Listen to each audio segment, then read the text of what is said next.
오늘 새벽에 주시는 하나님의 만나의 말씀입니다. 잠언 14장 27절에서 29절까지 한 절씩 교독하고 마지막 29절은 같이 읽겠습니다. 자, 27절입니다. 여호와를 경외하는 것은 생명의 셈이니 사망의 그물에서 벗어나게 하느니라. 백성이 많은 것은 왕의 영광이요 백성이 적은 것은 주권자의 패망이니라. 29절 함께요. 노하기를 더디하는 자는 크게 명철하여도 마음이 조급한 자는 어리석음을 나타내느니라. 아멘. 하나님 말씀입니다. 제가 어제 새벽에 하나님을 경외하는 자에게는 견고한 의뢰가 있다, 이 말씀을 드렸는데 오늘 하나님을 경외하는 마음을 한 번 더 좀 나눌게요. 오늘 말씀에서 첫 번째 주시는 마음이 이런 마음입니다. 하나님을 경외하는 자는 이미 영생의 삶을 살고 있는 자라는 것을 우리가 기억하는 겁니다. 자, 오늘 27절 말씀을 다시 한번 좀 읽어볼게요. 27절에 보니까 여호와를 경외하는 것은 생명의 셈이니 사망의 그늘에서 벗어나게 하느니라. 자, 여호와를 경외하는 것은 잠언에서 굉장히 중요한 주제라고 말씀을 드렸죠. 그러니까 여호와를 믿는다, 따른다, 사랑한다, 다 포함된 말씀이 경외한다라는 표현인데, 요 27절 말씀을 좀 쉬운 번역, 공동 번역으로 읽어보면 이렇게 돼 있어요. 한번 읽어볼게요.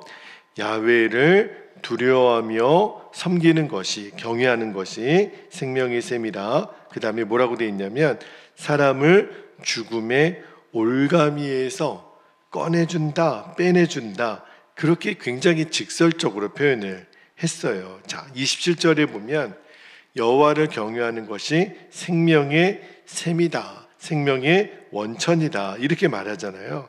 그리고 공동번역에 있는 것처럼 우리가 경외하는, 하나님을 경외하는 그 사람에게는 생명의 원천을 갖고 있으니까 죽음의 올가미가 우리를 구속할 수가 없고 우리가 안전하다는 거죠. 오늘 그 말씀을 잠깐 나눌게요. 여러분, 사람에게 있어서 궁극적으로 제일 두려운 대상이 뭐죠? 바로 죽음입니다. 사실은 우리가 건강 때문에 힘들고 돈 때문에 힘들고 여러 가지 이유로 힘은 들지만 궁극적으로 따지고 가보면 죽을까봐, 죽음이 우리를 그렇게 두렵게 하는 거예요. 왜 그렇죠? 죽음은 내 모든 것을 다 가져갈 수 있거든요. 내가 가진 건강, 소유, 인간관계, 모든 것을 한순간에 빼앗아 가는 게 죽음이에요. 근데 오늘 말씀해 보니까 하나님을 경외하는 자, 하나님을 두려워하고 하나님을 섬기는 자에게는요, 그 사망의 올가미가 와도 결국 갇히지 않는다는 거예요. 왜요? 그 죽음의 저주에서 우리를 구원하실 하나님이 함께 하시기 때문에. 이게 하나님을 경외하는 자가 누리는 권세라는 거예요. 물론 하나님을 믿는 우리들에게도 육신의 죽음은 오죠. 왜냐하면 인간에게 한 번 죽는 것은 하나님이 정하신 원칙이거든요. 그러나 우리는 육신으로는 죽을지 모르겠지만 영원하게, 그러니까 영원히 우리를 감히 지배하지 못, 죽음의 권세가 지배하지 못하는 영생의 능력이 주어지니까, 그죠? 사망도 슬픔도 좌절도 절망도 없는 이 완전한 영생의 삶이 우리에게 주어지니까, 그러니까 우리는 두려워하지 않는 거죠. 그러니까 사망이라고 하는 것이 하나님을 경외하는 자들을 결코 망하게 할 수 없다는 거예요. 그러니까 육신의 죽음은요, 영원한 삶으로 들어가는 관문일 뿐인 거죠. 저희가 조금 전에 찬송을 하나 드렸죠. 찬송가 480장에 보면 천국에서 만나보자라는 이 찬양을 I.G. 마틴이라고 하는 사람이 기록을 했어요. 제가 그 찬양 가사를 다시 한번 읽어볼게요. 천국에서 만나보자, 그날 아침 거기서 순례자여 예비하라, 늦어지지 않도록 너의 등불 밝혀있나 기다리던 밝혀 있나 기다린다 신랑이 천국문에 이를 때에 그가 반겨 맞으리. 기다리던 성도들과 그 문에서 만날 때 참 즐거운 우리 모임 그 얼마나 기쁘랴. 만나보자 만나보자 저기 배는 천국문에서 만나보자 만나보자 그날 아침 그 문에서 만나자.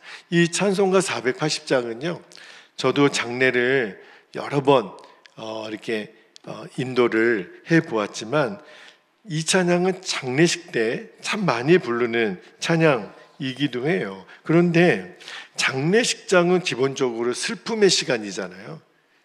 그 사랑하는 사람과의 사별의 아픔이 담겨져 있는 시간이니까. 그런데 이 가사를 잘 보면 이거는 슬픔의 고백이 아니잖아요.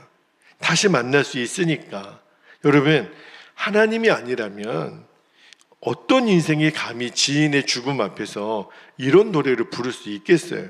그렇죠? 그러니까 참 생명이신 하나님이 우리와 함께 계시니까 죽음의 권세가, 죽음의 올가미가 우리를 더 이상 두렵게 못하는 거예요. 지금 당장 우리가 죽는다 하더라도 우리가 슬퍼하지 않을 수 있는 이유가 여기 있는 거죠. 그래서 사도 바울이 고린도전서 15장 55절에 뭐라고 얘기했죠? 이렇게 선언합니다. 사망아 너의 승리가 어디 있느냐? 너가 쏘는 것이 어디 있느냐?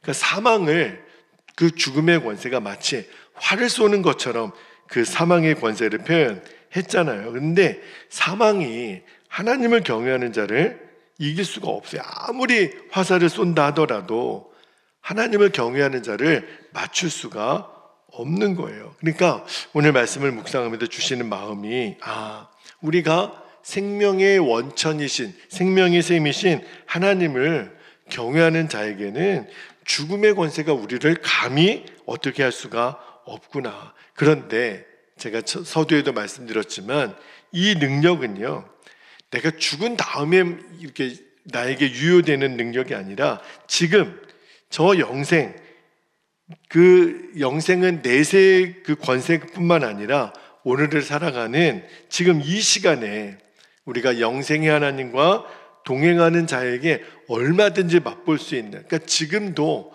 우리는 알게 모르게 우리 내면에는 죽음에 대한 두려움이 막연하게 있거든요. 그러나 영생의 셈이신 하나님이 나와 함께 계시니까 우리는 이미 천국 백성의 삶을 시작한 거예요. 그거를 우리들이 진짜 믿는다면 우리가 뭘 두려워하겠어요? 어떤 거를 우리가 겁을 내겠어요? 어떻게 막 살겠어요? 그죠? 그러니까 이게 바로 임마누엘의 믿음의 권세고 능력이에요. 그래서 24시간 예수님을 바라보자 하는 것이 바로 그 말씀입니다. 죽음의 권세가 우리를 해할 수 없다면 감히 어떤 것이 우리를 영향을 주겠어요? 오늘도 이 천국 백성의 담대함으로 어떠한 권세 앞에서도 끄떡없는 저와 여러분 되시기를 주님의 이름으로 축복합니다. 자, 두 번째 주시는 마음은 이런 마음을 주셨어요. 이제까지 여러 번 나눴던 주제에 또 한 번의 반복이긴 한데, 자, 자기 감정을 제어하는 것이 진짜 지혜라고 하는 것을 한 번 더 좀 나누도록 할게요. 자, 29절 말씀을 다시 한번 보겠습니다. 29절에 보니까 노하기를 더디하는 자는 크게 명철하여도 마음이 조급한 자는 어리석음을 나타내느니라. 자, 여기 29절 말씀 이전에 우리가 같은 그 장에 있지만 17절 말씀도 거의 비슷하게 나와 있거든요. 자, 17절 말씀도 한번 볼게요. 노하기를 반대로, 29절은 노하기를 더디하는 자지만 17절 말씀에는 노하기를 속히 하는 자는 어리석은 일을 행하고 계교를 꾀하는 자는 미움을 받느니라. 자, 잠언 말씀이 이 감정을 다스리는 것에 대해서 많은 말씀을 주잖아요. 그런데 여러분, 노하기를 더디한다 또는 노하기를 속히 한다, 이 표현은 인간에게 있어서 이 분노라고 하는 감정은 굉장히 자연스러운 거예요. 그러니까 인간의 본성이 그러니까. 그런데 여러분, 성도라고 하더라도 여러분 화를 안 낼 수 있나요? 여러분, 하루를 살면서 막 화가 날 때가 있지요. 짜증이 날 때가 있지요.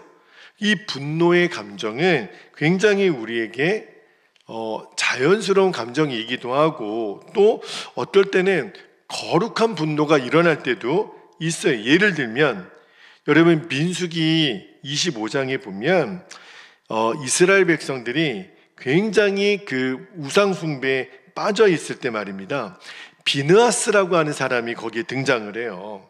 근데 그 하나님의 진노 중에 있었거든요. 이스라엘 백성들이 우상 숭배 때문에. 그런데 그 중에 야곱의 아들의 지파 중에 시므온 지파가 있어요. 근데 그 시므온 지파의 족장 중 하나가 하나님의 징계 중에 근신하지 않고 미디안 여인과 음행을 행하는 일이 일어납니다. 그때 비느하스가 어떻게 했는 줄 아시죠? 그 시므온 족장과 그 음행을 저지르는 여인을 창으로 두 사람을 관통해 버려요. 굉장히 그 비느하스가 분노가 일어난 것. 지금이 어떤 시간인데 어떻게 미디안 여인과 음행을 저지르냐고 아예 창으로 관통해서 죽여버리죠. 그런데 그때 하나님이, 분노가 일어난 비느하스가 분노를 표현한 거잖아요. 사람을 그냥 죽였으니까. 근데 그때 하나님이 비느하스를, 그의 행위를 의로운 행위라고 인정을 해줘요. 그리고 이제 소금 언약을 해주시고 영원한 제사장 직분을 비느하스에게 주죠. 이렇게 분노도 다 똑같은 분노가 아니라는 거죠. 이 거룩한 분노는 어떤 하나님의 칭찬을 받는 일이 된다라고 성경은 얘기를 해요. 그렇죠? 또 하나는, 여러분, 우리가 또 거룩한 분노를 해야 될 때가 있어요. 예를 들어 부정한 일을 행하거나 악한 일을 행하는 그것을 우리가 만약에 못 본 척 가만히 있으면, 그러면 그 불의를 인정하는 게 되는 거잖아요. 그러니까 그 불의를 우리가 분노하지 않고 어떤 죄에 대해서 분노하지 않는 것은 똑같이 공범죄에 들어가는 거라고 할 수 있어요. 그러니까 오늘 이 19절이 말씀하는 29절이 말씀하는 이 말씀의 핵심이 뭐냐면, 그러니까 무조건 분노를 억제하라는 의미는 아니에요. 그러나 우리에게 일어난 이 수많은 분노의 감정은 자연스럽게 일어나지만, 핵심은 뭐냐면 그거를 내가 다스릴 수 있느냐, 조절할 수 있느냐. 분노의 감정이 이렇게 막 일어날 때 내가 그거를 통제할 수 있는가, 이것이 관건이에요. 만약에 분노의 감정이 다 우리에게 있다 그랬잖아요. 그런데 이게 통제가 안 되는 거예요. 그러면 반드시 우리의 입으로, 우리의 행동으로 감당할 수 없는 엄청난 실수를 저지르게 된다라는 거예요. 뒷감당을 못 해요. 그러니까 분노를 조절하지 못하면 사람이 어떻게 되냐면 막 흥분합니다. 그러면 이게 내가 뒷감당이 안 되는 어리석은 일을 행한다는 거예요. 왜 그러냐면 내 이성이 마비가 되거든요. 사리 분별을 할 수가 없어요. 앞에 누가 있든 상관이 없어요. 막 화가 나니까 내가 이 감정을 다스리지 못하면 그냥 막 나가는 거죠. 그러나 내가 이 분노를 조절할 줄 아는 사람은 절대로 자기 감정대로 함부로 행동하지 않습니다. 대표적인 사람이 사울 왕과 다윗이에요. 우리가 사무엘 상하를 읽어보면 그 사울은요, 자기 감정을 통제가 안 됩니다. 분노가 일어날 때. 그는요, 하나님이 그 제사를 엄히 다 진멸하고 그 엄히 명령했을 때도요, 사울은 그거를 어기죠. 근데 그는요, 자기 감정대로만 했던 사람. 하나님이 제사를 받거나 안 받거나 그게 사울에게 있어서는 중요한 게 아니었어요. 왕의 체면이 중요했고, 그리고 다윗을 죽이려고 얼마나 분노를 표현했던 사람입니까? 그러나 다윗은요, 그러지 않았어요. 만약에 다윗이 자기에게 일어나는 감정대로 막 행했던 사람이면 사울은요, 2번이나 죽음을 모면하는 일이 없죠. 이미 동굴에서 끝나죠. 왜냐하면 내 분노의 감정은 나를 죽이려고 하는 사람을 내 감정대로 처리한다 그러면 바로 죽이는 거죠. 그러나 다윗은요, 자기에게 일어나는 이 분노의 감정을 다스립니다. 왜요? 하나님의 기름 부으신 자를 자기가 해할 수가 없는 거예요. 늘 하나님께 묻는 거예요. 하나님, 제가 지금 화가 납니다. 이거는 어쩔 수가 없어요. 분노가 일어납니다. 이걸 어떻게 막겠어요? 그러나 나는 하나님 앞에서 내 감정을 다스리겠습니다. 그렇게 시간을 기다렸어요. 제가 어제 수요일날 저녁 예배 때 영혼의 밤이 왔을 때는 어둠과 싸우지 말라 그랬어요. 그냥 그때는 기다리는 거예요. 하나님이 행하실 때까지. 그렇게 다윗이 자기 감정을 노출하지 않고 기다렸더니 결국 나중에 어떻게 되죠? 하나님 말씀대로 다윗이 그냥 왕위에 피를 흘리지 않고 왕의 자리에 오르게 됩니다. 사울은요, 결국 비참하게 죽고 말아요. 그러니까 말씀을 묵상하면서 주신 마음이 바로 이거예요. 내 분노의 감정이 일어나는 거는 나도 어쩔 수는 없어요. 그게 본성이니까. 근데 그때 내가 이 감정, 내 분노라고 하는 이 감정을 얼마나 조절할 수 있고 다스릴 수 있는가. 이 사람이 지혜로운 사람이라는 거를 오늘 잠언 말씀이 해주는 거예요. 여러분, 왜냐하면 이 감정에 따라 행동하는 것이 얼마나 돌이킬 수 없는 비참한 결과를 가져오는지. 모든 인간관계 끝나는 거예요. 한번 분노를 잘못 표현했다가. 그러니까 내 감정을 억누를 수 있고 다스릴 수 있고, 나는 지금 너무너무 억울하고 화가 나지만 하나님 말씀이 너는 기다려라, 참아라, 인내하라. 그러면 바로 순종할 수 있는 것, 이것이 진짜 지혜라는 것. 그러니까 지금 일어나는 분노가 정당하더라도 오케이, 그건 하나님이 판단해 주실 거니까. 그러나 오늘 말씀이 절대로 속히 분노하지 말라는 거는 내가 그 감정을 다스리라는 거예요. 물론 불의에 대해서는 분노가 해야죠. 단호하게 대처해야죠. 그러나 그때조차도 감정에 휘둘리지 않는 그 지혜가 저와 여러분에게 충만하시기를 주님의 이름으로 축복합니다. 자, 이제 함께 기도하겠습니다.